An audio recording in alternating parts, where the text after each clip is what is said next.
You're scrolling through your banking app at 11 p.m. on a Tuesday, and there's this weird feeling in your chest. Not panic, exactly. More like quiet dread. You've got a decent job, you're not drowning in debt, you pay your bills on time. But when you look at your savings account, there's just not much there. Maybe a few $1,000s. Maybe less. And the retirement account you opened 3 years ago? It's got like $8,000 in it, which sounds okay until you remember you're supposed to retire someday with actual money, and $8,000 isn't going to buy you a particularly exciting retirement. It's not even going to buy you a mediocre retirement. It's going to buy you anxiety in your 60s. And here's the thing, you're not irresponsible. You're not out here buying sports cars or taking lavish vacations every month. You're just living. Rent, groceries, streaming services, maybe dinner out on weekends, the occasional impulse purchase that feels justified because you work hard and life is short. But somehow, the gap between where you are financially and where you think you should be just keeps getting wider, and you're not entirely sure how that happened. My name is Nick, and I spend way too much time thinking about money, wealth psychology, and why some people seem to quietly accumulate massive net worths by their late 30s while others, equally smart, equally hardworking, hit 40 with almost nothing saved and this creeping sense that they missed some crucial memo everyone else got. And honestly, the gap between those two groups isn't as big as you think. It's not about income usually. I know people making $60,000 a year who are on track to be millionaires before 40. And I know people pulling in $150,000 who are living paycheck to paycheck with nothing invested. The difference isn't intelligence or discipline or some magical financial gene. It's usually just a handful of concepts that nobody bothered to explain properly. So here's what we're going to do. We're going to walk through exactly how to hit $1 million invested before you turn 40. Not $1 million in net worth if you squint and include your car and your furniture, and that signed poster you swear is worth something. I mean $1 million in actual invested assets, stocks, index funds, retirement accounts, real money working for you. And I'm going to show you that it's not some impossible fantasy reserved for tech bros and trust fund kids. It's actually shockingly achievable if you understand a few key principles, avoid a couple of common traps, and start treating your financial life like it actually matters. Because here's the thing nobody tells you, the difference between financial stress and financial freedom isn't a million little decisions. It's like 5 big ones, made early, repeated consistently. Let's start with the most important concept, the one that changes everything if you actually internalize it. The real secret isn't income, it's the gap, okay? So everyone thinks the path to wealth is earning more money. Makes sense, right? You want $1 million, you need a big salary. But that's not really how it works, and this is where so many people get stuck in this frustrating loop of always feeling broke no matter how much they make. The secret isn't your income. It's the gap between what you earn and what you spend. That gap, that's your wealth-building engine. That's the only thing that actually matters. You could make $200,000 a year, but if you spend $198,000, your gap is $2,000. You could make $50,000 a year, but if you spend $35,000, your gap is $15,000. Guess who's building wealth faster? The person with the bigger gap. And here's where it gets interesting. Most people, when they get a raise, they don't widen the gap. They just inflate their lifestyle to match their new income. It's called lifestyle creep, and it's probably the single biggest destroyer of wealth in modern society. You get a promotion, suddenly you're upgrading your apartment, leasing a nicer car, eating out more, buying nicer clothes because you deserve it, and your gap stays exactly the same. Or sometimes it shrinks, because the new lifestyle is actually more expensive than the raise covers. I watched a friend do this in real time. He went from making $55,000 to $85,000 over like 3 years. Significant jump, right? But he also went from a $900 apartment to a $1,800 apartment, from a paid-off used car to a $450/month lease, from cooking most meals to eating out constantly because he was too busy now. His savings rate? Basically unchanged. He felt richer, he looked richer to other people, but his net worth was growing at almost the same pathetic pace as before. Meanwhile, another friend I know got a similar raise and just kept living the same way. Kept the same modest apartment, kept driving the same boring car, just funneled that extra 2,000 months straight into index funds. Guess which one is on track to be a millionaire before 40? So the first real decision you have to make isn't, how do I earn more? It's, how do I protect the gap? And this is psychologically harder than it sounds because we're bombarded with messages that our lifestyle should reflect our income, that upgrading your life is the whole point of making more money. But here's the truth, upgrading your life eats your future. Every dollar you spend on lifestyle inflation is a dollar that can't compound. And compounding, which we'll get to, is basically magic. To hit 1 million invested by 40, you need to save and invest roughly $1,000 to $1,500 per month starting in your mid-20s, assuming average market returns. That's the gap you need. Not some insane amount. Not $5,000 a month. Just $1,000 to $1,500.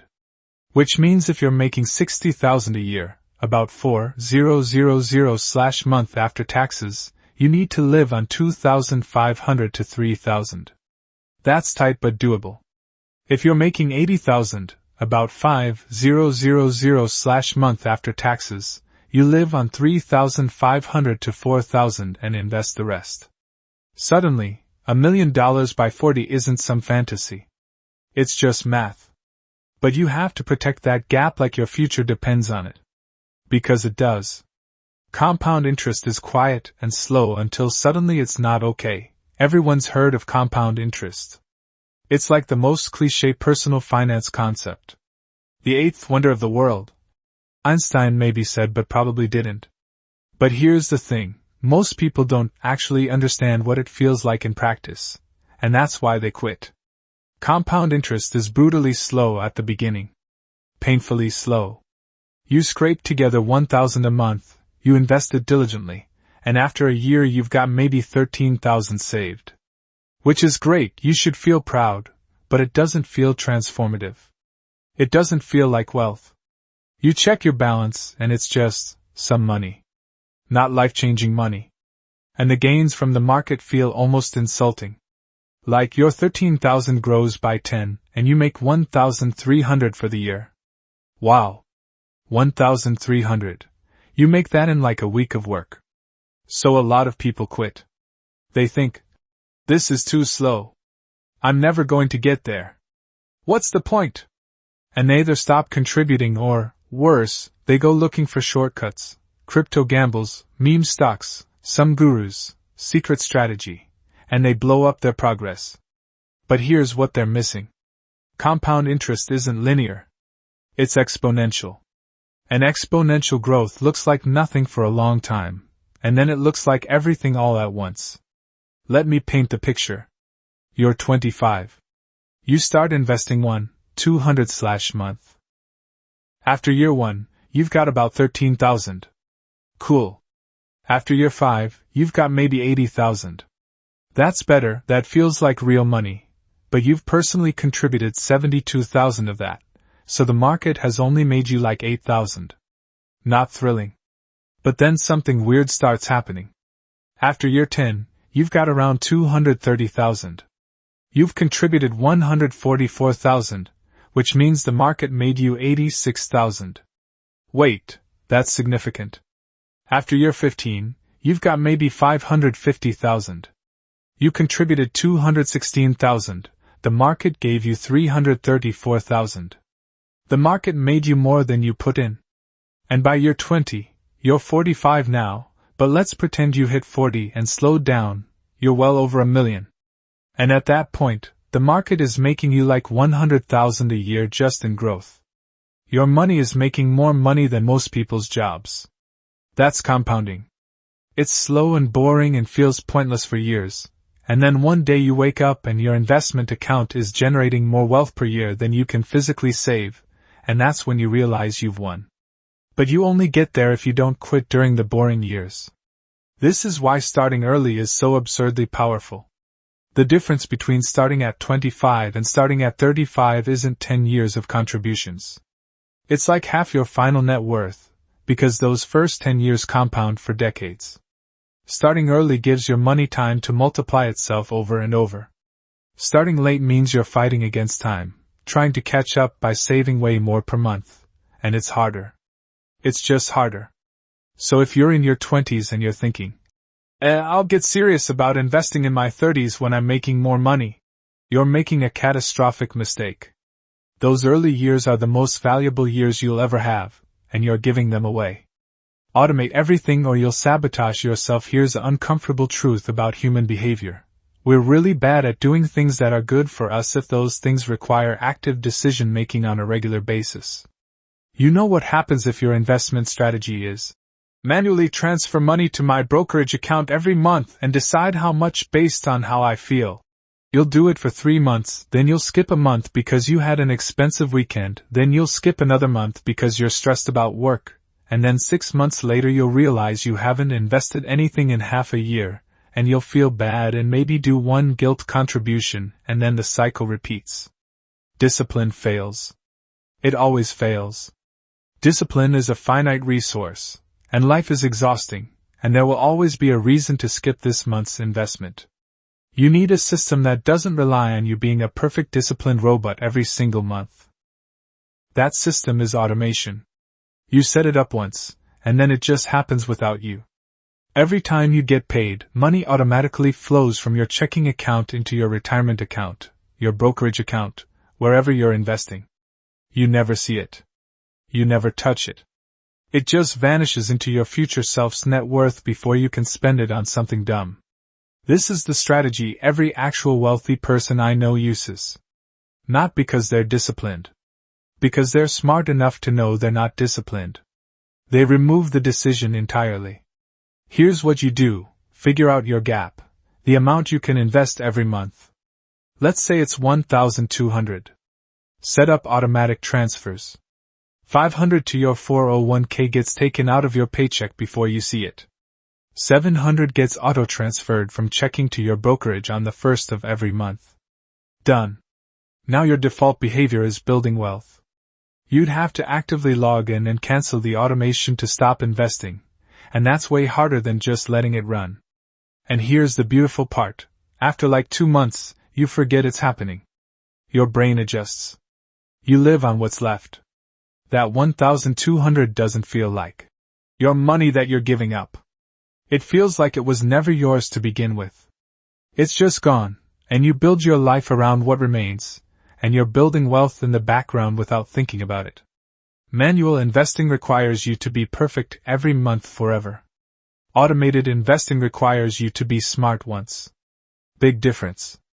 Boring index funds beat exciting stock picks, and it's not close. Okay, this is going to hurt for some of you, but we need to talk about it.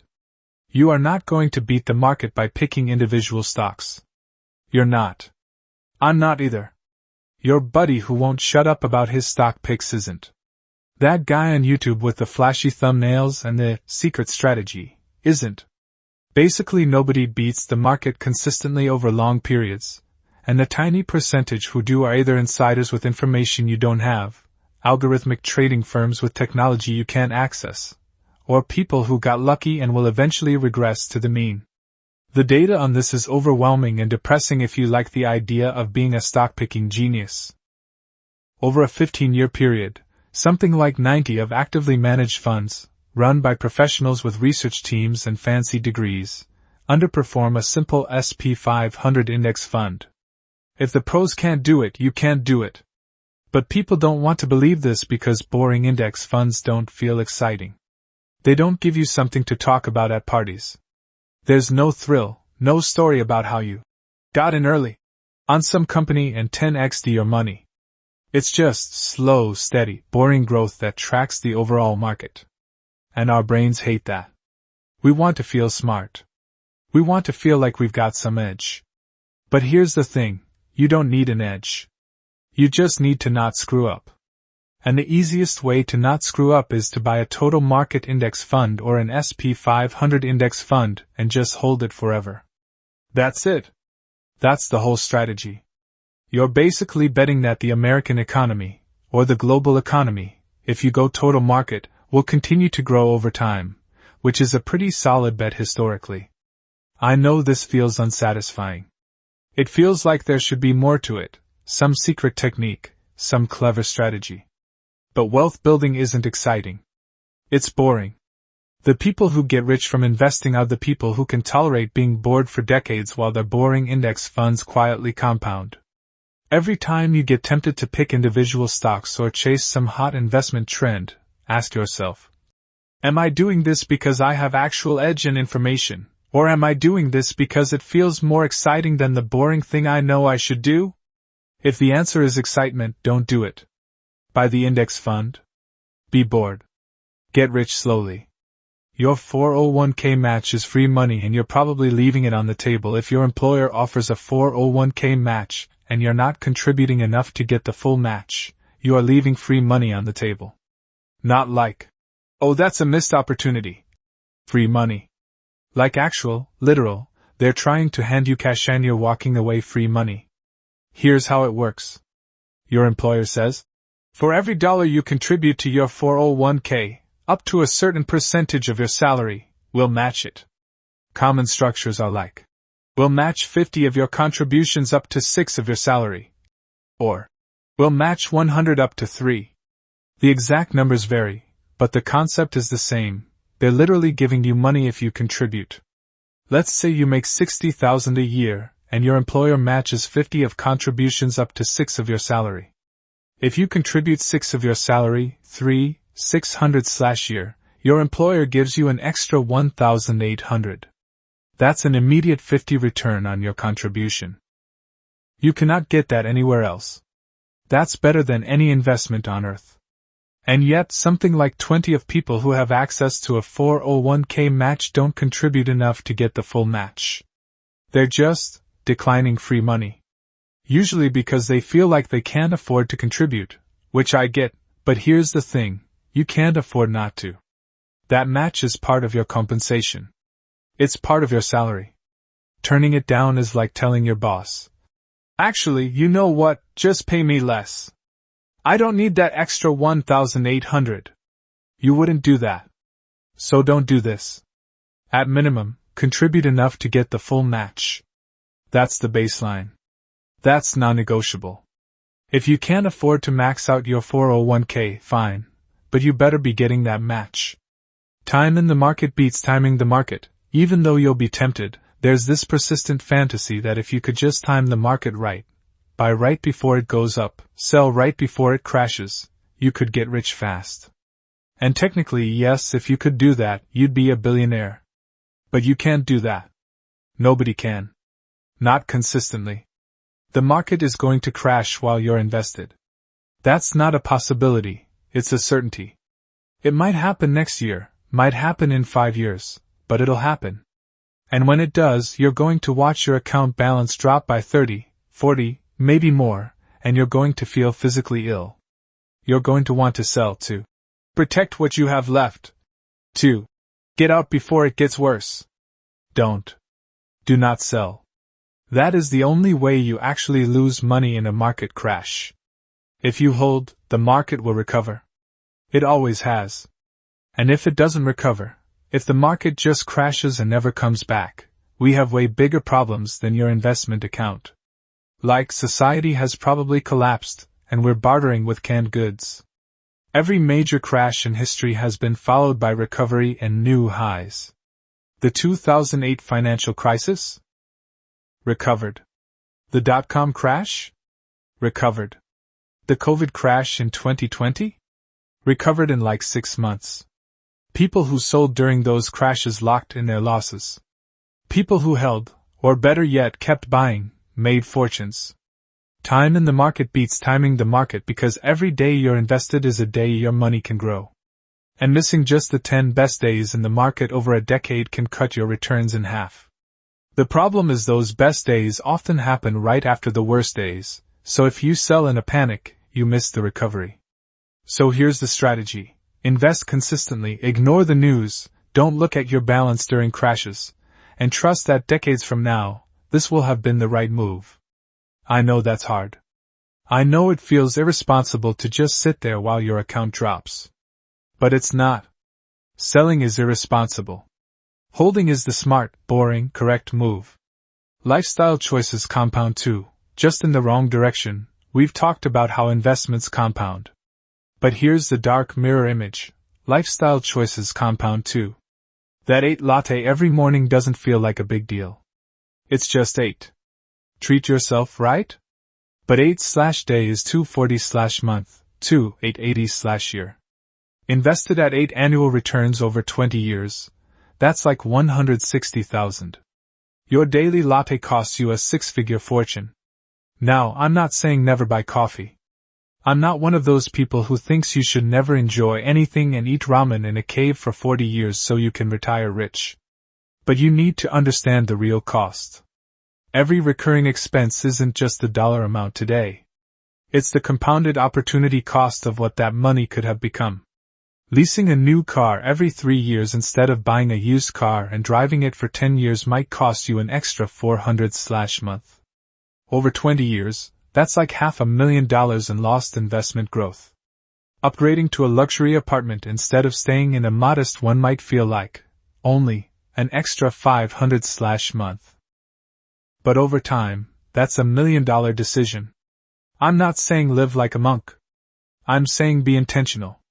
Every dollar you spend on lifestyle is a dollar that can't build your future.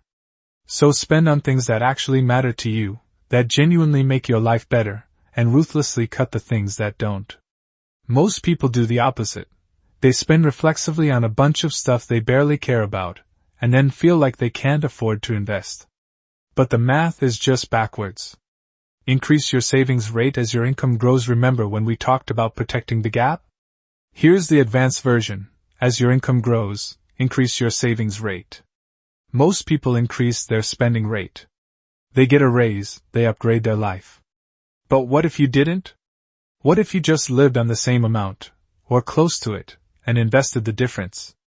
This is how people go from on track to be a millionaire to on track to be a multimillionaire. You start saving 1,000/month in your 20s. You get raises, promotions. By your mid-30s, you're saving 2,500/month. Then 3,500. Your lifestyle stays roughly the same, comfortable but modest, but your investment contributions explode. This requires genuine discipline. It requires resisting the pressure to live like you've made it when you get a senior title or hit a salary milestone. But this is the difference between financial independence in your 40s and working until you're 70. So here's the truth, the thing I wish someone had told me when I was 25 and wasting money on stuff I don't even remember buying. Hitting 1 million invested before 40 isn't about luck. It's not about having rich parents or stumbling into some miracle job. It's about understanding a few simple principles and having the patience and discipline to execute them for 15 or 20 years. Protect your gap. Start early. Automate everything. Buy boring index funds. Get your 401k match. Stay invested through the crashes. Don't let your lifestyle inflate every time your income grows. That's it. That's the whole playbook. It's not complicated. It's not exciting. But it works.